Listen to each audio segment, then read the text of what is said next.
Hello बच्चों, so let's see this question. We have given a heavy string is tied at one end to a movable support.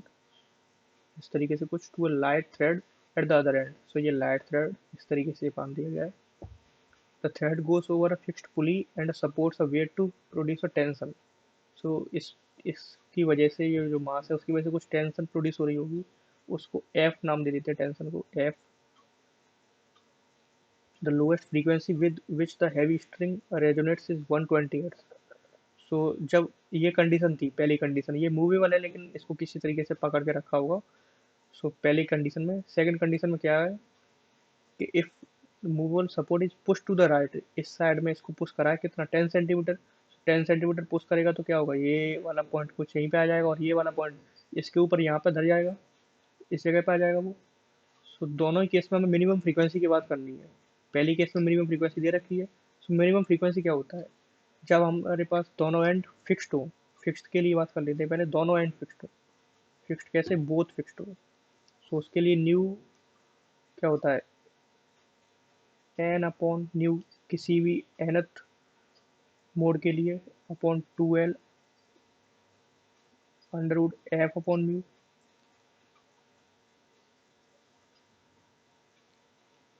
जब one and फ्री हो या one and fixed हो तो उस case में न्यू एन क्या हो जाता है, 2n plus 1 upon 4l under root F upon mu. ये आ जाता है हमारे पास. तो पहले कंडीशन में क्या है, जो मास वाली स्ट्रिंग है, क्योंकि इसको कुछ मास दे रखा है, वो एक लाइट स्ट्रिंग से अटैच्ड है. जब लाइट स्ट्रिंग से अटैच होती है एक हैवी स्ट्रिंग, तो ये एक तरीके से मासलेस हो गई, यानी कि इसका म्यू जीरो हो गया. सो उस केस में क्या होता है, ये फ्री हो जाता है सेकंड एंड.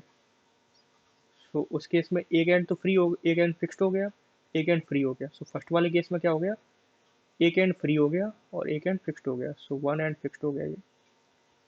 सो उसके लिए फंडामेंटल फंडामेंटल कब होगा, जब N is equal to zero होगी इस वाले केस के लिए, N is equal to one होगी इस वाले केस के लिए. सो हमें वन एंड फिक्स्ड की बात करनी है.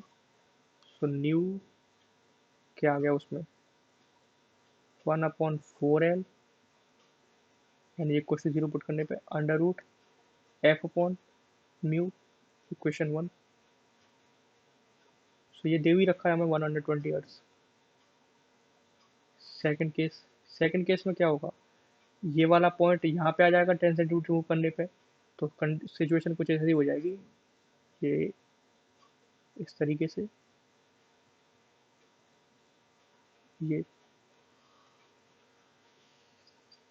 कुछ इस तरीके से सिचुएशन आ जाएगी. So, उस केस में क्या है, ये वाला एंड भी कैसा हो गया, फिक्स्ड. ये वाला एंड भी कैसा हो गया, फिक्स्ड हो गया. दोनों एंड कैसे हो गए, फिक्स्ड. सो इसमें ये फिक्स्ड वाला फॉर्मूला लग जाएगा.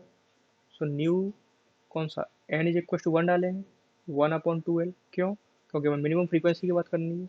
और मिनिमम फ्रीक्वेंसी कौन सी होती है, फंडामेंटल फ्रीक्वेंसी.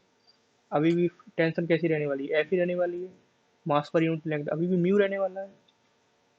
सो ये कितना आ गया, ये न्यू डैश हो गया. सो न्यू डैश कितना दिख रहा है हमें, सो न्यू डैश दिख रहा है